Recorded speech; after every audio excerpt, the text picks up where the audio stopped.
Ethan Hale never expected to inherit anything from his step-family. They had been kind but distant. Polite dinners, short holidays, no real bond beyond shared walls. When his stepmother passed away, he attended the ceremony out of duty, not hope.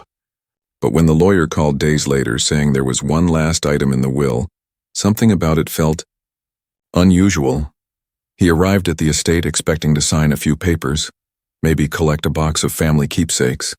Instead, the lawyer slid across a small metallic tablet, its surface glowing with faint alien letters. "Your stepmother made a private agreement," the lawyer explained nervously. "You are now the legal custodian of an off-world refugee registered as Vega 13. Ethan frowned. "Custodian? What does that mean? Like adoption?" The lawyer avoided his eyes. "Not exactly. More like ownership." The word hit Ethan like a punch. "Ownership? Of a person?" The lawyer sighed and turned the tablet around. On the screen was a picture, a tall, silver-skinned alien girl with bright blue eyes and long white hair tied in a braid. Her expression was calm, almost emotionless, like someone used to being watched. "She was your stepsister's closest friend," the lawyer said. "During the Vega crisis, your stepmother took her in. To keep her safe, she registered her as property. It was the only way to hide her from the authorities." Ethan stared at the image. The idea of owning anyone made his stomach twist, but the look in those strange glowing eyes made him curious. Who was she, and why did his stepmother trust him to take care of her? That evening, a small government transport landed in front of his modest home. The air shimmered as the craft's doors opened, and out stepped the girl from the photo. She was taller than he expected, her skin faintly reflecting the setting sun like polished metal. She wore a simple gray uniform and her eyes glowed faintly under the fading light. "Designation Vega 13, said the pilot robot. "Transfer of ownership complete." Ethan shook his head. "She's not property. I don't accept that." The droid didn't respond. It simply turned and left, engines roaring as it vanished into the sky, leaving Ethan and the alien girl standing alone in the quiet street. Lyra, that's what she said her name was, didn't move until Ethan spoke first. "You can come in. You're safe here." She stepped forward silently, her movements smooth and controlled, like she was afraid to disturb the air. Inside the small house, she looked around with slow curiosity, her eyes pausing on every little thing. The couch, the light switches, even the framed photo of Ethan and his stepmother. "This place," she said softly, her voice melodic but cold. "It smells like her." Ethan blinked. "You mean my stepmother?" Lyra nodded. "She was kind. She kept me hidden." Her gaze fell to the floor. "Now she is gone." He wanted to ask more, but she turned away, placing her hand on the wall. For a brief second, the lights flickered. A hum passed through the room, like electricity reacting to her touch. "What was that?" Ethan asked. She removed her hand quickly. "Sorry, I connect to energy fields. I did not mean to disturb your systems." Ethan managed a weak smile. "You didn't. This place has bad wiring anyway." Lyra tilted her head, studying him like she was trying to read his thoughts. "You are not afraid of me, should I be?" he asked. She hesitated, then answered quietly. "Most humans are." That night, Ethan prepared the guest room for her. He gave her blankets, a pillow, and some clothes his stepmother had left behind. She accepted them without expression, thanking him in a soft whisper. When he went to bed, he told himself he'd done the right thing. She was alone, and she needed safety. But sleep didn't come easily. Every creak of the house felt louder than usual. Around midnight, the power flickered again. The lights dimmed, then brightened. The air felt heavier, charged. Ethan sat up, heart racing. Something was in the room. He turned his head slowly and saw her. Lyra stood silently at the edge of his bed, her glowing blue eyes fixed on him, her silver skin shining faintly in the moonlight. She wasn't threatening him. She looked lost. "Lyra," he whispered. "Are you okay?" Her voice was calm but strange. "Your dreams. They were loud." He frowned, confused. "My dreams?" She nodded slowly. "You saw her again. The woman who smiled like the stars." Ethan froze. How could she know that? He had dreamed of his stepmother. The same dream he'd had since the funeral. "You saw my dream?" he asked. "I didn't mean to," she said, stepping back, guilt flickering in her eyes. "Your mind reached for something familiar. It brushed against mine." He didn't know what to say. The silence between them was heavy, broken only by the hum of the night insects outside. Finally, he sighed and nodded. "It's okay, just try not to do that again." She looked ashamed. "I will try." He lay back down, pretending to sleep, but his thoughts raced. Who exactly was this girl his stepmother had trusted him with, and what kind of connection allowed her to hear his dreams? Outside, the wind whispered through the trees, carrying the faint sound of static, like a signal searching for a receiver. Ethan didn't notice it then, but far above Earth's clouds, a small drone orbited silently, tracking the faint energy pulse coming from his house. It had found its target. And down below, Lyra sat awake in the dark, eyes glowing softly, whispering to herself in an alien tongue. A prayer for safety, or maybe a warning of what was coming next. The next morning, Ethan woke to silence. Too much silence. For a moment, he thought last night's strange encounter had been a dream, but when he stepped out of his room, the smell of something cooking filled the air. In the small kitchen, Lyra stood barefoot on the tiled floor, wearing one of his stepmother's old shirts that hung loosely around her. Her long white braid glimmered faintly in the light streaming through the window. She was cooking eggs, carefully mimicking what she'd seen on a recipe screen. "You can cook?" Ethan asked, surprised. Lyra didn't look up. "I watched her do it," she said softly. "I remember everything." He leaned against the counter, unsure how to act around her. She wasn't like any person he'd met, quiet but alert, as if every sound in the house spoke to her. When he shifted his weight, she turned her head instantly, like she could sense movement before seeing it. They ate together in silence. She didn't use utensils properly. She held the fork with too much precision, like it was a weapon. Every time he tried to make conversation, she gave short, careful answers. "Do you miss Vega?" he asked finally. Her blue eyes dimmed a little. "It is gone," she said. "Or it might as well be. The humans took what they wanted and burned the rest." Ethan froze. "You mean—" She stopped him with a look. "It does not matter. You are not like them." He didn't know how to respond. There was no anger in her voice, only deep exhaustion, the kind that comes from running for too long. Later that day, she started exploring the house. Every object seemed to fascinate her. The ceiling fan, the old photographs, even the noise of the refrigerator. She traced her fingers along the walls, murmuring quietly in her language. Sometimes the lights would flicker when she touched metal. "Lyra," Ethan said one afternoon, "you don't have to keep everything working. I can fix things myself." She looked at him with confusion. "It calms me," she said. "I listen to the hum of the circuits. It reminds me of home." At night, she sat outside on the porch. Ethan would sometimes watch from the window as she looked up at the stars, whispering to them in her strange tongue. The wind always seemed to move differently around her, carrying faint sparkles of light. A few days passed, and Ethan began to notice odd things. His phone would flash with strange symbols before dying. The TV turned on by itself once, showing static that almost formed a face. Every time something strange happened, Lyra would go quiet, too quiet. He finally asked her about it one evening. "Is it you? The electronics acting up?" Her gaze didn't move from the stars. "Not me," she said. "Something searching." Ethan frowned. "Searching for what?" She turned to him slowly, her voice barely a whisper. "Me." The air between them thickened. He could hear his own heartbeat. "Why?" he asked. "Because I left," she said. "Because your kind wanted to use us as weapons. We escaped, but they always find a way." Ethan took a step closer. "You said your kind? There are more like you?" Her expression softened, but her voice carried pain. "There were. My people called themselves the Resonant. We connect through frequency, energy, emotion, thought. When humans learned that, they tried to copy it. They built machines that forced our link. Some of us died, others hid." He felt a chill crawl up his spine. "And my stepmother?" "She helped you hide?" Lyra nodded. "She was the only human who looked at me and didn't see an experiment." She looked at him then, straight into his eyes. "Now I am in her house again, with her son." Ethan swallowed. "You're not a prisoner here." A small, sad smile touched her lips. "You say that," she murmured, "but the world outside does not believe it." That night, as rain began to fall, Lyra stayed by the window, watching lightning cut across the sky. The flashes reflected in her eyes, glowing brighter with each strike. Ethan sat nearby, trying to read, but he couldn't focus. He could feel her presence in his mind like faint static brushing against his thoughts. He finally said, "Are you doing that again? The dream thing?" Lyra shook her head slowly.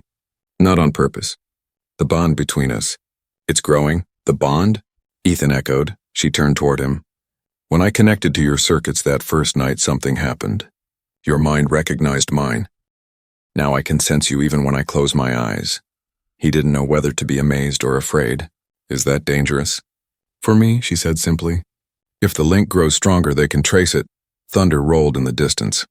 Ethan glanced at her glowing skin, at the faint shimmer spreading across her arms. "Then we break the link," she shook her head. "It's too late for that." The lights in the house flickered once more, this time brighter, longer. Through the sound of thunder, a faint mechanical hum pulsed in the walls. Lyra stood abruptly, eyes wide. "They're here," she whispered.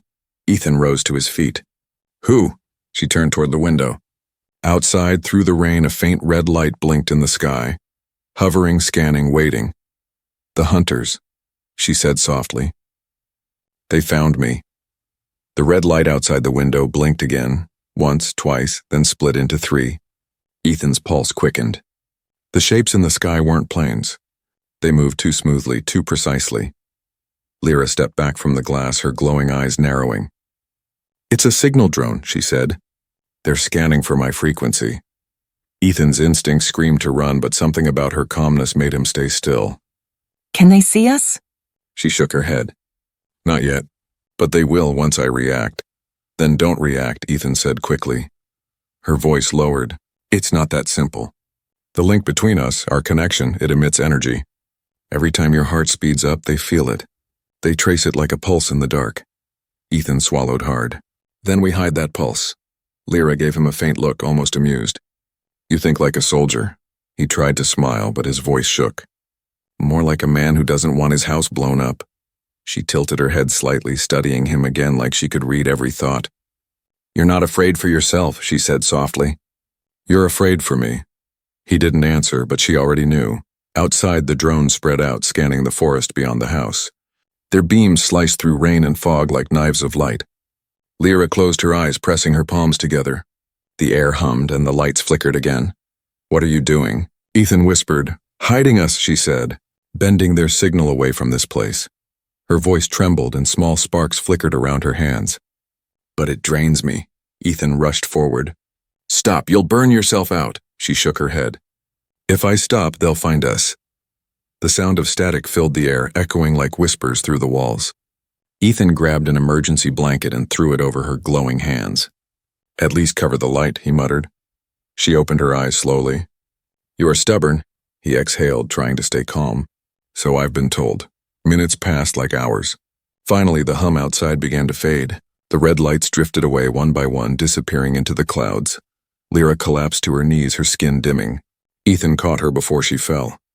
Her breathing was shallow, her temperature cold, like metal losing its warmth.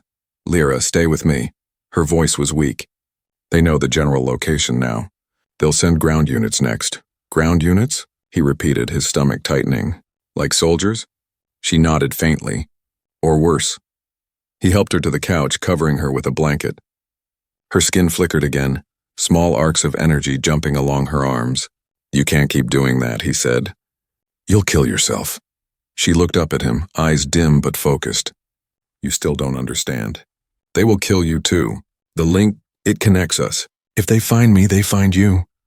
Ethan sat down beside her, rubbing his face. "Then we break it. There has to be a way." She gave a tired smile. "Humans always think they can fix everything with effort." "Maybe because we have to," he replied quietly.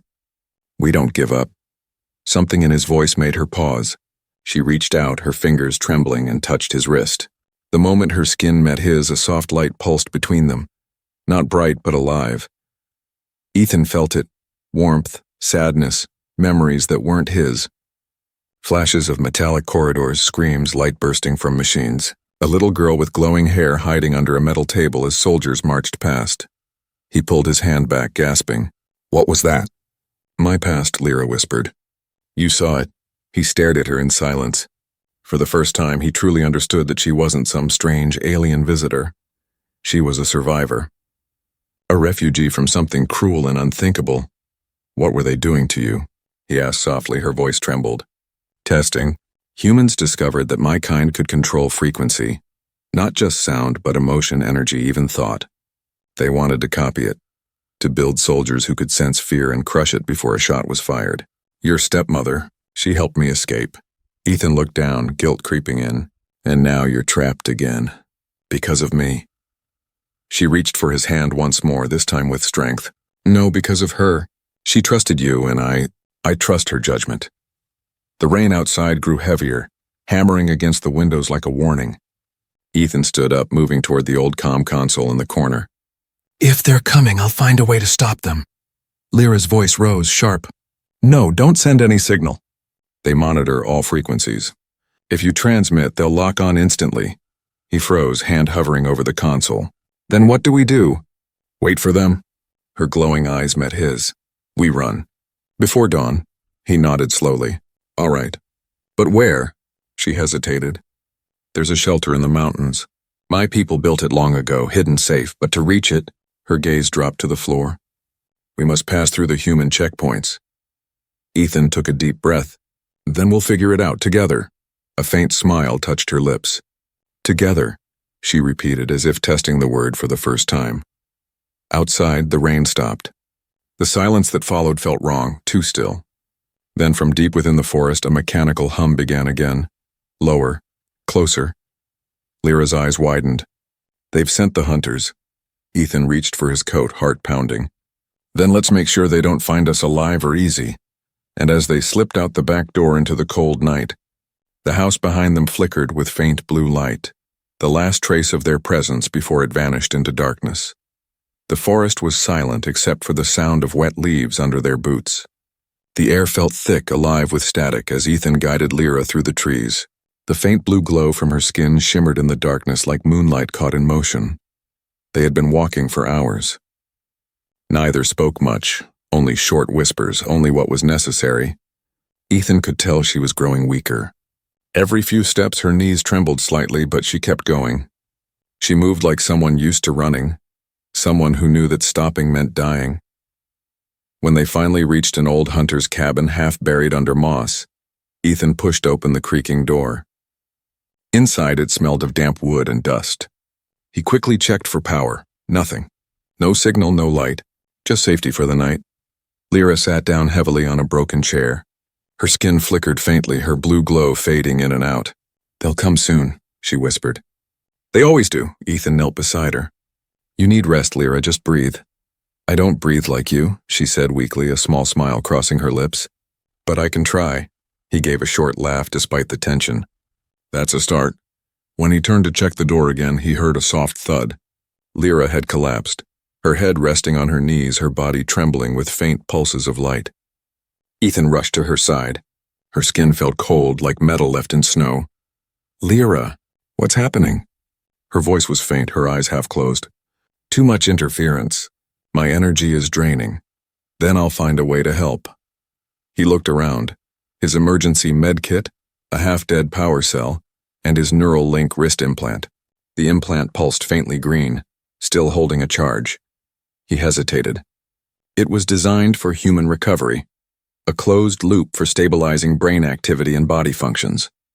But if it could transfer even a little energy, he didn't think twice. He pressed the device against her wrist. If this kills me, I'll haunt you, he muttered. The implant flared bright white.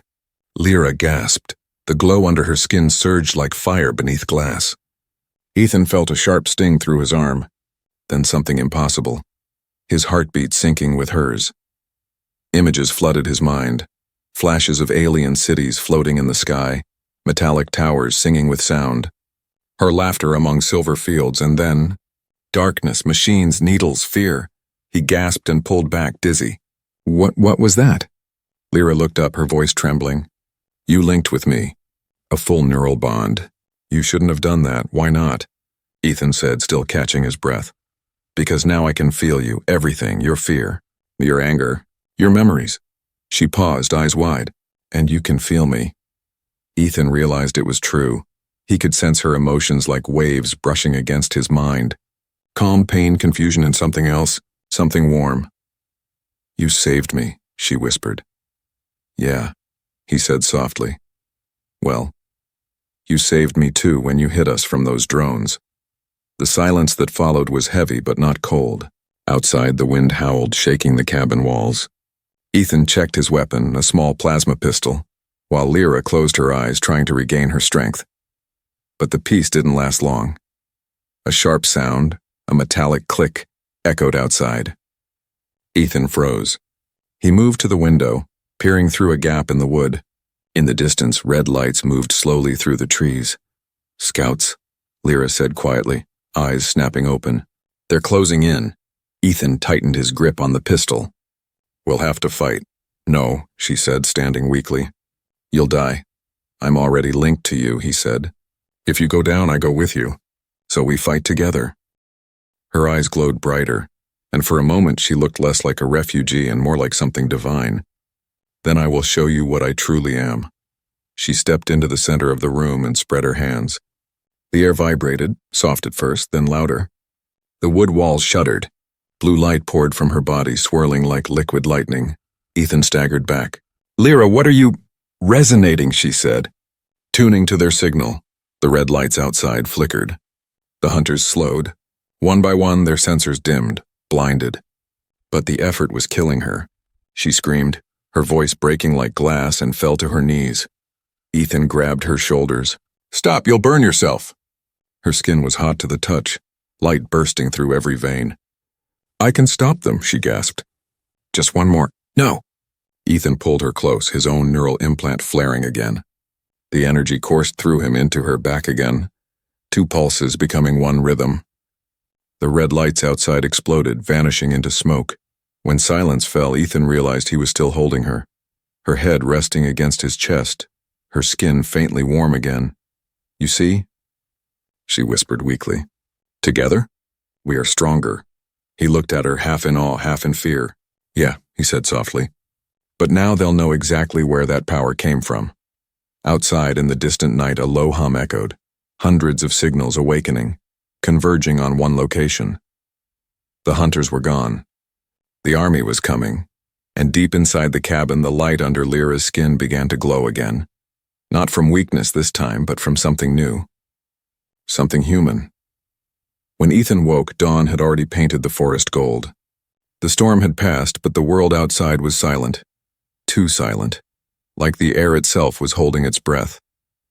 His body ached, his head throbbed, and for a second he didn't know where he was. Then he saw her. Lyra lay beside him, half covered by a blanket, her silver skin soft in the morning light. The faint blue glow under her veins had dimmed, steady and calm. For the first time since she arrived, she looked peaceful. Human almost. He sat up slowly, careful not to wake her. But she stirred anyway, her voice soft. You dream loud again. Ethan turned toward her, startled. You were in my dreams again? Lyra opened her eyes, bright blue and alive. Not on purpose, she said. The link is deeper now. I can feel your thoughts even when I sleep. He sighed, rubbing his face. So we share everything now? Dreams, pain, memories? Her lips curved slightly. And heartbeat, he froze. Heartbeat? She touched her chest lightly. It matches yours now. Your rhythm keeps me alive. Ethan didn't know whether to be amazed or terrified. So if one of us dies? The other follows, she finished quietly. The weight of her words settled between them. The bond wasn't just emotional anymore. It was biological, spiritual, something beyond science. Lyra rose slowly, stepping outside the cabin. The morning light glowed against her silver skin, and Ethan followed her out.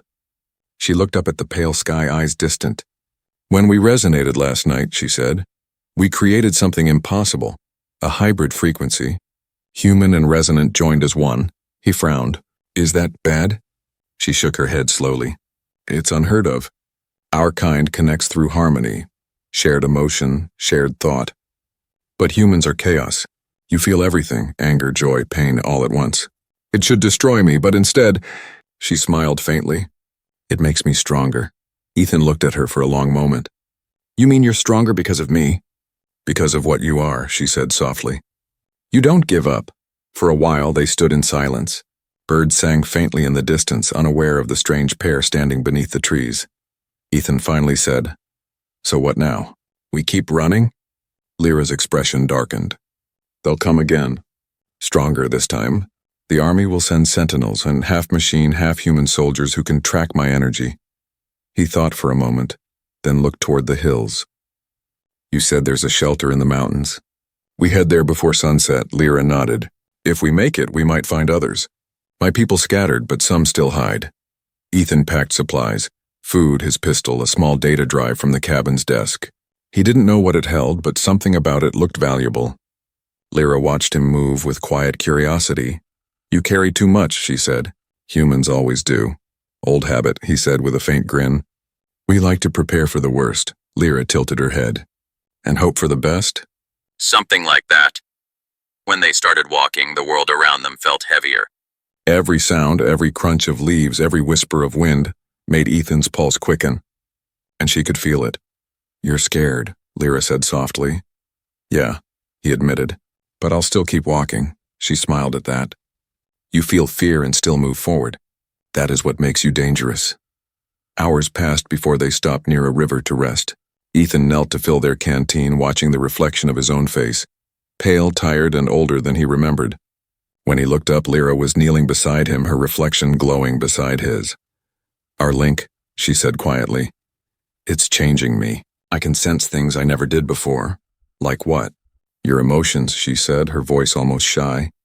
They're loud, but they make me understand humanity. He smiled faintly. That's either a compliment or an insult. Both, she replied. Then more softly, you care too much. That's your weakness when your power. Before he could respond, a low sound echoed through the forest, unlike thunder rolling underground. Birds scattered. The water rippled. Ethan's hand went to his pistol. They found us. Lyra's glow brightened. No, not yet. That sound is miles away. But it's them. They're sweeping the area. He stood scanning the trees. Then we move faster. Lyra touched his arm. Ethan. He looked at her, and for a brief moment neither spoke. He could feel her fear through the link, but also something deeper, warmer. Trust. If we fail, she said softly, and I fall. You're not falling, he interrupted firmly. Not while I'm breathing. Her blue eyes shimmered. Then breathe strong, human. They started walking again, side by side. The sun dipped lower, shadows growing long around them. Every step forward was a promise, silent, unspoken but strong. And as night began to fall, something shifted inside the bond between them. Ethan could feel her heartbeat steady and sure, echoing his own. Two lives, two worlds, moving as one. Somewhere far above, orbiting satellites picked up a strange pulse, an energy pattern that didn't match anything known to science. Human and alien frequencies intertwined, beating together. And for the first time in years, the hunters hesitated. Because whatever was coming from that forest wasn't just alien anymore. It was something new. Something human. By the time Ethan and Lyra reached the foothills, the world behind them was burning. From the ridge, they could see trails of smoke rising from the forest, black columns twisting toward the sky. The soldiers had arrived. Ethan's jaw tightened. They're sweeping the whole valley. Lyra's glowing eyes narrowed. They're not searching. They're cleansing. He looked at her, confused. Cleansing? She nodded slowly. When the hunters fail, the army erases everything in the zone. No evidence. No witnesses. A chill ran down his spine. Then we have to move faster. They hiked through rough terrain, silent but alert. Every now and then, Lyra would stop, closing her eyes to sense the air. Her glow pulsed faintly, like radar waves moving through the world. Ethan could feel the hum in his bones through their shared link. After an hour, they reached a small abandoned outpost, old, half-collapsed, but still offering cover. Ethan guided her inside. The walls were cracked, the roof half gone, but there was a narrow tunnel beneath the floor, an old emergency bunker. This will do, Ethan said, catching his breath. Lyra leaned against the wall, her silver skin dimmed with exhaustion. For now, she whispered, but they'll find us soon. Ethan set down his pistol, checking his spare power cells. Then we'll make it hard for them. She watched him silently. You're ready to die for me, she said. It wasn't a question. He looked up. No, I'm ready to live with you. Big difference, that made her pause. For a second, her hard expression softened. Humans, she murmured. Always finding meaning in dying and calling it love. Ethan smiled faintly. Maybe, but sometimes it's just the right thing to do. Before she could answer, a distant rumble shook the ground. Dust fell from the ceiling. Lyra's head snapped up. They're here. Ethan rushed to the narrow window. Dozens of armored carriers moved through the trees, red lights glowing like eyes in the mist. Drone swarms circled above, scanning every surface. He turned to Lyra. Can you cloak us like before? She shook her head. Not for long. They've adjusted their frequency. They're learning. Then we'll make them regret it, he said. The first blast hit the ground near the bunker, throwing dirt and fire into the air. Ethan ducked, dragging Lyra down with him. The second explosion followed, closer. The old structure groaned. Stay behind me, Ethan shouted. Lyra's voice was sharp. No, we fight together. She raised her hands. Blue light flared from her palms, forming a shimmering barrier around them. The next explosion struck, but this time the shockwave split, curving around their bodies. Ethan looked at her in awe. You're shielding us, her voice strained. Only for a while. My energy. He placed his hand over hers. Then take mine. Their bond pulsed. The light around her brightened instantly, feeding off his strength. Her eyes widened. She could feel his heartbeat, his determination, his refusal to give up. The soldiers broke through the tree line, faceless in dark armor, carrying pulse rifles. Ethan raised his pistol and fired, each shot echoing through the trees. One soldier fell, then another. But there were too many. Lyra stepped forward, her hands glowing brighter. The air vibrated with sound, a deep, humming resonance that shook the ground. The soldiers faltered, clutching their helmets. The hum grew louder, and suddenly their weapons shattered, metal twisting and melting like wax. The blast threw Ethan back, and when he looked up, Lyra was standing in the middle of the smoke, glowing like a star. Her hair floated, her body surrounded by rings of blue light. Lyra, he shouted, stop! You'll burn out! She didn't hear him. Her voice echoed, layered and powerful. You will not take what is mine. The soldiers turned and ran, but it was too late. The ground cracked open and a burst of light exploded upward, sending shockwaves through the valley. When the dust settled, silence returned. The forest was gone, scorched into a circle of ash. The drones above fell lifeless, smoke rising from their shells. Ethan crawled toward her. Lyra! Lyra! She was on her knees, her glow fading. Her skin looked pale, almost transparent. Don't you dare, he whispered, holding her face gently. Don't you leave me now, she smiled weakly. You're alive. That's enough, he shook his head. No, that's not how this ends. The neural link pulsed again, stronger than before. He felt her pain flow through him, and he pushed back his own strength, his own heartbeat. For a moment, light surrounded them both, rising like morning mist. Then her breathing steadied. The glow under her skin softened, returning to its steady rhythm. She leaned against him, whispering, You gave me more than life, Ethan. You gave me reason. He held her tightly, his voice rough. You gave me the same. In the distance, alarms echoed, more troops incoming. But this time Ethan wasn't afraid. Together they had done the impossible. The resonant and the human had survived the first siege. And as the sun broke through the clouds, their bond pulsed once more, brighter, deeper. Alive, something new had been born in that bunker. Something neither side had ever seen before, and the beginning of them. The world was quiet again. Too quiet. Ethan woke to a soft warmth on his face. Sunlight pure and golden slipping through the cracks of a shattered roof. The air smelled of smoke and rain. He blinked slowly, his body heavy, every muscle sore. For a moment, he didn't remember what had happened. Then it came back. The explosions, the soldiers, the blinding light. The sound of her voice echoing through the air like thunder. Lyra, he whispered. He pushed himself up, ignoring the pain in his chest. Around him, the bunker was gone. Only fragments of metal and stone remained, scattered across a field of blackened soil. The forest had been wiped away, replaced by silence and ash. Then he saw her. Lyra was lying a few feet away, her body half covered in dust. But she was alive, breathing softly, her silver skin glowing faintly beneath the morning light. Ethan crawled to her side, brushing the ash from her face. Hey, he said quietly. Wake up, Stargirl. Her eyes fluttered open and soft blue like the sky above. She smiled weakly. You dream loud, Ethan Hale. He laughed, though his voice trembled. And you snore. Her smile widened just a little. I do not. He sat back, exhaling in relief. We made it, he said. Somehow we actually made it. Lyra looked around slowly, her gaze falling on the ruined valley. The humans will come again, she said softly. They'll see this and fear what we've done. Then we'll give them something else to see, Ethan said. Not fear, proof, she tilted her head. Proof? That two worlds can fight together and survive. For a long time, neither spoke. The wind moved through the scorched trees, carrying faint embers that glowed like fireflies in the sunlight. Lyra sat up with effort, her movement slow but graceful. You've changed, she said, looking at him closely. When I first met you, you looked at me with caution. Now you look at me like I'd fight the whole universe for you, he said simply.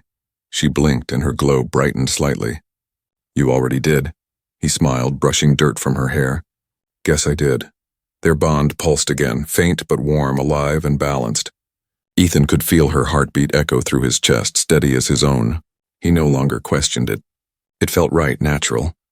After a while, she stood up barefoot on the burned earth. She lifted her hand, and the faint blue shimmer around her fingers touched the air. The ground beneath them responded, small sparks of life glowing where her energy touched. Ash turned to soil, tiny sprouts pushing through the dirt. Ethan's eyes widened. You can heal it? Not heal, she said softly. Renew. My people used to sing to worlds, to wake them after storms. He stepped closer, watching in awe as more green spread across the blackened land. Then sing, he said quietly. The world needs it. Lyra smiled and began to hum, low, beautiful and strange. The sound wasn't just heard, it was felt.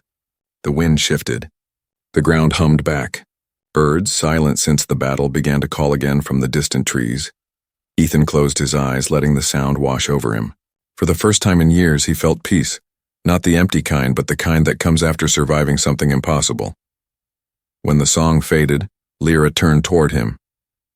The bond we share, she said softly. It will never fade. Even if distance separates us, he nodded. Good. I don't want it to. She looked up at the sky, her expression thoughtful. They'll come for me again, for us. They won't stop. Then we don't hide, Ethan said firmly. We go to them. Her eyes widened. Go to them? He smiled. You said there were others, your kind, hidden across the stars. Maybe it's time they see that humans aren't all monsters. Lyra tilted her head, then nodded slowly. Together, then. Together, he repeated.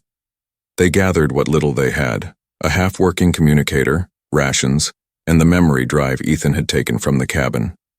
Lyra connected to it briefly, and her eyes flickered. It holds her data, she whispered. Your stepmother's research. She was trying to create peace between our species. She died for it. Ethan's grip tightened around the drive. Then we finished what she started. Lyra's voice was steady. She believed in you. And now, he said, glancing at her, I believe in us. They began walking north toward the mountains where the horizon met the rising sun. Every step left faint blueprints on the ground, light fading slowly behind them, like starlight following their path. High above, a satellite turned its lens toward the valley, recording the impossible, green returning to burned soil, a human and an alien walking side by side. The data feed sent one final message to orbiting ships before it went dark. Target anomaly unresolved, unknown hybrid signature detected. But for once, Ethan didn't care about who was watching. He reached out and Lyra took his hand, her touch warm, her glow steady. The dawn spread wider, painting the sky in gold and silver. Where will we go first? She asked softly. Wherever the stars take us, he said with a grin. And as they walked into the light, the bond between them pulsed one last time, strong, steady, eternal as a new rhythm in the universe, a human heartbeat, and a resonant song beating together as one.